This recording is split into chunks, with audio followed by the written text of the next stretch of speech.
के सिंदूर बिना सुहागन अधूरी लगती हैं, मांग के सिंदूर बिना सुहागन अधूरी लगती हैं, और तन के श्रृंगार बिना दुल्हन अधूरी लगती हैं।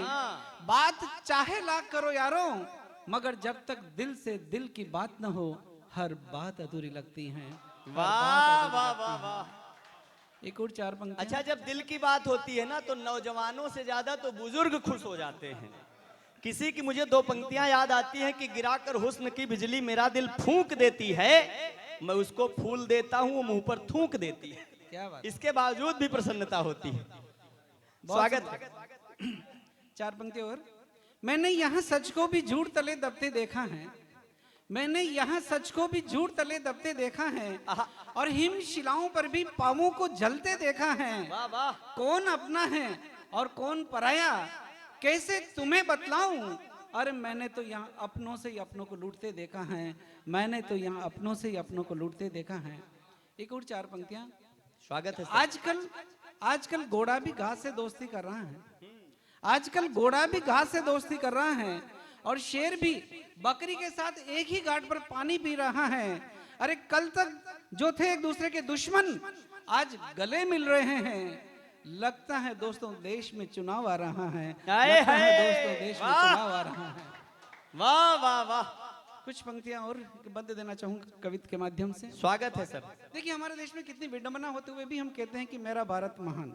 सचमुच में हमारा भारत महान है, लेकिन व्यंग्य देखिए कि आजकल की राजनीति क्या है। राजनीति का मतलब जिसमें नीति नहीं हो, सिर्फ राज हो, वही तो राजनीति है। तब कुछ पंक्तियां कहना चाहूंगा। स्वागत है। कि नीतिहीन बन गई राजनीति, आजकल कुर्सी माई बाप और भगवान है। वाह वाह। कि नीतिहीन बन गई राजनीति, आजकल कुर्सी माई बाप और भगवान है। वाह। जोड़ तोड़ लेन देन, जोड़ तोड़ लेन देन नेताओं का काम हुआ, मिल जाए सत्ता बस यही अरमान है, मिल जाए सत्ता बस यही अरमान है।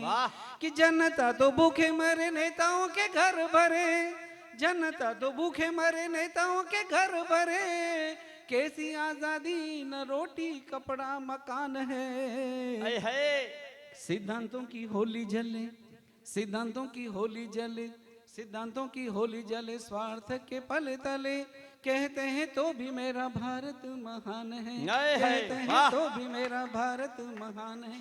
और एक दोस्तों, आपने किसी नेता को जीता, ये गारंटी नहीं कि उसी पार्टी में वो 5 साल रहे। तब कहना चाहूंगा, हमारे संचालक महोदय ने बहुत अच्छी बात कही बिकने के बारे में, तब कुछ पंक्तियां कहना चाहूंगा। स्वागत है सर। कि कहने को लोकतंत्र, कहने को लोकतंत्र यारों देश में है, पर बिक जाए नेता जहां कैसा ये विधान है। बात अच्छी लगती है, थोड़ा हाथ खोल दें। कि कहने को लोकतंत्र यारों देश में है, पर बिक जाए नेता जहां कैसा ये विधान है। वाह वाह। वोटों का भी सौदा होता, वोटों का भी सौदा होता, नोटों का भी कोटा होता, बन रही देश की ये कैसी पहचान है, बन रही देश की ये कैसी पहचान है। अपराधी दागी सब नेता बन गए अब, अपराधी दागी सब नेता बन गए अब, रोती है माँ भारती व रोता संविधान है। कि संसद में जीने भेजा, संसद में जीने भेजा, तिहाड़ में बैठे आज, कहते हैं तो भी मेरा भारत महान है, कहते हैं तो भी मेरा भारत महान है। और दोस्तों, शिक्षा के बारे में देखिए, भाई शिक्षा विभाग से आते हैं, तब कुछ पंक्तियां कहना चाहूंगा। स्वागत है। कि शिक्षा भी व्यापार हुई, शिक्षा भी व्यापार हुई, संस्कारों की है कमी, खुल रही शाला मानो पान की दुकान है। वाह। जिसके पास में 20 बाई 20 की दुकान, वो आगे इंटरनेशनल स्कूल का बोर्ड लगा देता है। तब कहना चाहता हूँ ये निजीकरण का प्रभाव है। कि शिक्षा भी व्यापार हुई, संस्कारों की है कमी, खुल रही शाला मानो पान की दुकान है। वाह। मेकाले ने बीज बोया, फल आज ऐसा आया, बेकारी की बाढ़ आई, लूटे अरमान है, बेकारी की बाढ़ आई, लूटे अरमान है। कि अंग्रेजी तो चले गए, अंग्रेजी को छोड़ गए, अंग्रेज तो चले गए, अंग्रेजी को छोड़ गए, भारतीय भाषाओं का होता अपमान है। कि डिग्रियां भी ऐसे मिले, कि डिग्रियां भी ऐसे मिले, आलू प्याज भी के जैसे, कहते हैं तो भी मेरा भारत महान है, कहते हैं तो भी मेरा भारत महान है, कहते हैं तो भी मेरा भारत महान है। और दोस्तों, मैं आपको एक बस का सफर कराना चाहूंगा। रेल का सफर करके तो आप बहुत दूर से चल कर आए हैं, मैं एक बस का सफर करना चाहूंगा। बस के सफर के माध्यम से आप व्यंग देखिए, समय की अपनी सीमा है। बगैर किसी भूमिका के एक बस की कल्पना करिए। बस में नीचे 56 सीटर हैं, लेकिन 156 लोग ऊपर बैठे हैं, बाकी लोग अंदर धस धस के बैठे हैं। तब आप कल्पना करिए, और बस के कांच निकले हुए हैं। भाई पालीवाल जी, आप देखिए अपने बस की कल्पना करिए, आगे पीछे सब जगह लोग लटके हुए। तब उस बस के माध्यम से एक व्यंग्य देने की कोशिश करिए, आप देखें। और जिस जगह पर आपको पंक्तियां अच्छी लगे जरूर डाल दें। स्वागत है सर, स्वागत। हम अपने गांव की बस में सफर कर रहे थे, हम अपने गांव की बस में सफर कर रहे थे, मानो अपने जीवन की अंतिम यात्रा कर रहे थे। बताए बस का हाल क्या था कि हम अपने गांव की बस में सफर कर रहे थे, मानो अपने जीवन की अंतिम यात्रा कर रहे थे। अरे बस तो क्या थी, बस मौत की सवारी थी, सुबह की थी जो शाम को आई थी।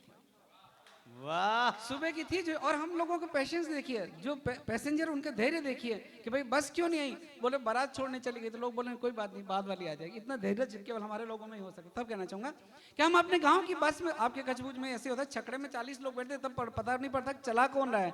और तब सचमुच में एक नास्तिक को भी यकीन हो जाता है सचमुच में देश में दुनिया में भगवान है। तब कुछ कहना चाहूंगा कि हम अपने गांव की बस में सफर कर रहे थे, मानो अपने जीवन की अंतिम यात्रा कर रहे थे। अरे बस तो क्या थी, बस मौत की सवारी थी, सुबह की थी जो शाम को आई थी।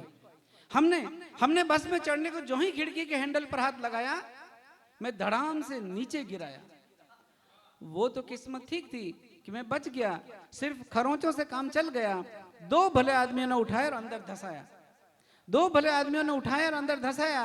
अंदर बस का दृश्य देख मेरा सर चकराया, अंदर बस का दृश्य देख मेरा सर चकराया कि सीटों से निकली हुई कीलें भारत की गरीबी की तरह मुस्कुरा रही थी। आए हाय, कि सीटों से निकली हुई कीलें भारत की गरीबी की तरह मुस्कुरा रही थी, और खिड़कियों के शीशे नेताओं के चरित्र की भांति गायब थे।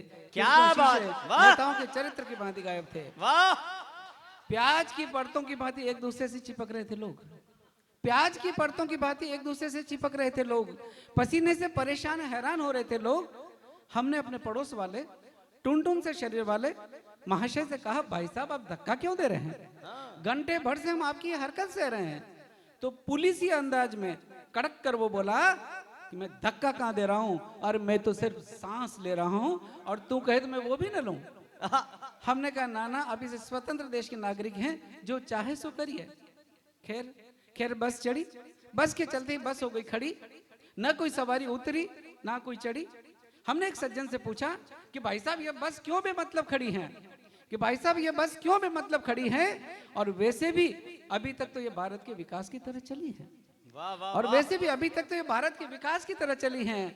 वो बोला लगता है पहली बार बैठे हो, अरे देख नहीं रहे ये देश के तुष्टीकरण की राजनीति की तरह एक और झुकी हैं। देख नहीं रहे देश के तुष्टीकरण की राजनीति की तरह एक और झुकी हैं।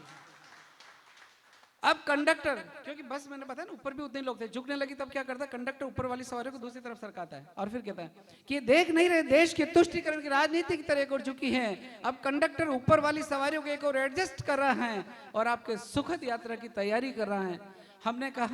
हमने कहा सुखद यात्रा या अंतिम यात्रा, ये तो खैर वक्त ही बताएगा। खैर बस चली। बस के थोड़ा चलते ही चालक ने हमारी ओर देखा, बस के थोड़ा चलते ही चालक ने हमारी ओर देखा, इशारे से करीब बुलाया, पास बिठाया और बोला कि भाई साहब आपको जरा तकलीफ तो होगी, लेकिन जरा इस गियर को दबाकर पकड़िए। कि भाई साहब आपको तकलीफ तो होगी, लेकिन जरा इस गियर को दबाकर पकड़िए। हमने कहा क्यों? बोले क्या करें, कभी कभी स्लिप मार जाता है, फोर्थ से फर्स्ट में आ जाता है। हमने कहा तुम अपनी बस को क्यों नहीं फिट रखते, क्यों हजारों निर्दोषों की जान से खेलते? अरे शहर में जाते ही मैं आरटीओ में तुम्हारी शिकायत करूंगा और आरटीओ किसे तुम्हारा और तुम्हारी बस का चालान करूंगा। चालक मक्कारी से बोला कि आरटीओ के बाप से शिकायत कर दीजिए। अरे कोई कुछ नहीं बिगाड़ेगा, कल ही तो हफ्ता दिया है और वैलिड फिटनेस सर्टिफिकेट लिया है। आप किससे और किस बात की शिकायत करोगे? अरे यहाँ तो चंद कागज के टुकड़ों में आदमी का ईमान नीलाम हो जाता है, यहाँ तो चंद कागज के टुकड़ों में आदमी का ईमान नीलाम हो जाता है। चालक फिर मक्कारी से बोला, चालक फिर मक्कारी से बोला कि आदमी तुम पढ़े लिखे मालूम होते हो। आपने देखो बसों में लिखा हो चलती गाड़ी में चालक से बात ना करें, भरी बंदूक लेकर ना बैठें। तब चालक बोलता है कि चालक बोला कि आदमी तुम पढ़े लिखे मालूम होते हो, फिर ये क्यों नहीं पढ़ते कि चलती गाड़ी में चालक से बात ना करें। वाह कि आदमी तुम पढ़े लिखे मालूम होते हो, फिर ये क्यों नहीं पढ़ते कि चलती गाड़ी में चालक से बात ना करें। अब अगर कोई दुर्घटना हो गई तो इसके जिम्मेदार तुम होंगे। हमने कहा अजीब मुसीबत है, बस तुम चला रहे हो और जिम्मेदार हम होंगे। चालक बोला कि यही तो इस देश की नियति और संस्कृति बन गई है जनाब, कि निर्दोष तो हो जाते हैं कैद और दोषी घूमते हैं बेलगाम। निर्दोष तो हो जाते हैं कैद और दोषी घूमते हैं बेलगाम।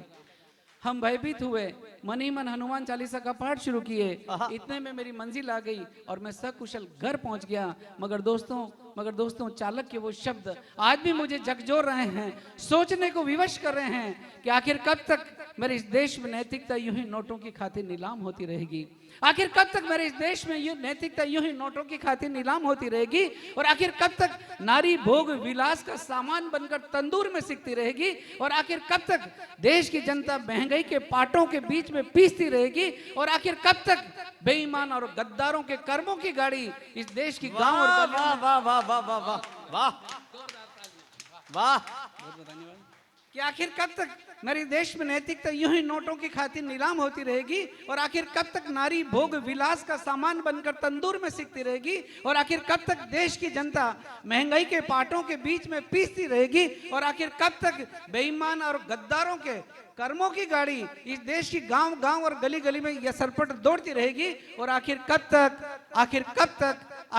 तक आप और हम जैसे निर्दोषों के जीवन की गाड़ी यूं ही राम भरोसे चलती रहेगी, यूं ही राम भरोसे चलती रहेगी, यूं ही राम भरोसे चलती रहेगी। जय हिंद, जय भारत।